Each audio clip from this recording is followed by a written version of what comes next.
or welcome if you're just joining us this second hour. And we have a full house this morning, a full living room. We have Gloria Loring here, and she performed just a moment ago. Hopefully you didn't miss that. And it's wonderful. You've got some pipes on you.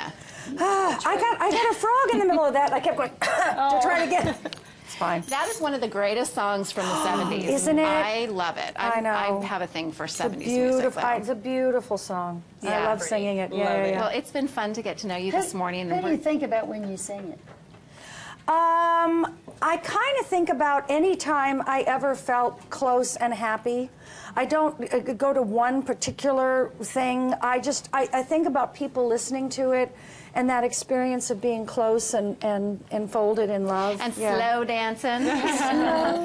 You know, a lot of what we've been talking with you about this morning so far has been about your book and about coincidence and really deeper things. And you know, as you hear this news this morning about the shooting at a theater, it's just awful. There's your book. Oh yeah. There's your book. Not another shooting? Oh no. Yeah, there was another shooting at a theater in Florida, and it was all over someone texting. It was a young couple there, and they were texting before the movie started, and I guess got into some kind of altercation with a man who was there who is a former police officer, and I guess it escalated, got kind of heated, and he ended up pulling a gun and shooting and killed the man, and the wife had put her hand out to try to stop it, and so she was injured. She got shot in the hand, and it's just one of those things that, you know, you hear it, and I think, Amy, you had said this before, the last shooting at the mall in New Jersey. This is the second time that we've heard something like this within the last couple of weeks, few weeks, and where that other guy, remember, he and his wife were shopping,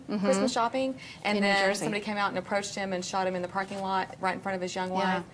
It's just it's just ridiculous. There's no need for I like this. what Eddie Izzard said, you know, that we are told that guns don't kill people, people do, but I think the gun helps. You know, I mean, if you're angry and you don't have a gun, it's a lot harder to kill somebody in that moment of rage. Yeah. So it's so unfortunate, I think, that people are carrying concealed weapons, because I don't know of anybody who stopped somebody killing somebody else because they had a concealed weapon. I would like to hear more of those stories. But that... And Susie and I we have this conversation all the time, because, you know, in Texas is a very, you know, don't take our guns state, and I understand the need to protect yourself and your, you know, that's your right to protect yourself. But I also think that nowadays we hear so many of these stories, you can hardly ignore the fact that, you know, it's a lot harder to kill. Well, he could have just as easily gone and gotten a knife and stabbed. Yeah, but you have a shot. You have a shot at shot. You have a chance of protecting yourself with a knife, of fending off, of getting some cuts. But a gun, guns are the scariest thing in the world. Isn't it terrifying to think that, like, at any given point, if you're in a theater or you're at a bar, you know, and I think somebody doesn't like people, you, and like someone doesn't like you, they're just gonna bust out a gun out of their handbag or out of the inside of their sport coat and. Well, and how about this? That part of it is just. And this is in Florida, and of course they have that ridiculous stand your ground law. So it'll be interesting because which was the George Zimmerman. Exactly, and if he can show that he was in some sort of imminent fear and that he needed to defend himself, even though he potentially started the altercation, who knows what might happen. I don't think this man set out that day to shoot anybody.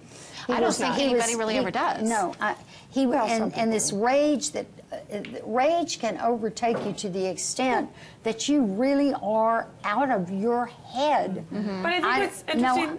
But why have a gun available to you? But you just said I don't think in anyone that ever moment? sets out to shoot somebody. Then why do they go to a gun store and buy a gun? All right, but here's the deal. You know, like they're obviously needing to shoot something. No, that's not true. I don't think people go because they wanted to buy a gun. I think people buy guns and carry them for protection. I think this is why they buy them, because they're fearful today in today's world. Yeah. But I think that man lost it to the extent that if he didn't have a gun, he'd have gone over that seat and beaten that man. Okay, but then somebody could have stopped it. it. But you can't stop a bullet. That's the problem. Gloria, from a spiritual perspective, what do you think needs to change to make these things stop happening, aside from changing gun laws and doing better background checks? Is there something on a spiritual level that people need to start paying attention to? There's a possibility that we feel more fearful because information that used to be just to certain communities comes to us all at once, the 24-hour news, the, you know, and so we're more afraid of each other, I think, perhaps. As an example, people think that more children are being abducted right now, but there are no more children being abducted now than in the 50s. But because we hear about these abductions and because we've paid great attention to them, which is great to recapture these children, we feel like there's more of it. What you put your mind on magnifies in your mind. And so if we could learn to be less afraid of each other, you know, there are really only two choices, fear or love. And if you're afraid of people, then you're, there are really only two choices. I mean, you either have some appreciation, gratitude, kindness, compassion, gentleness, or you're, who are you? Do I need to be? Where was my gun? You know, and so that's from the spirit, the energy level. What's your energy? Are you going out? Okay, I've got my gun. I got to be afraid because somebody might.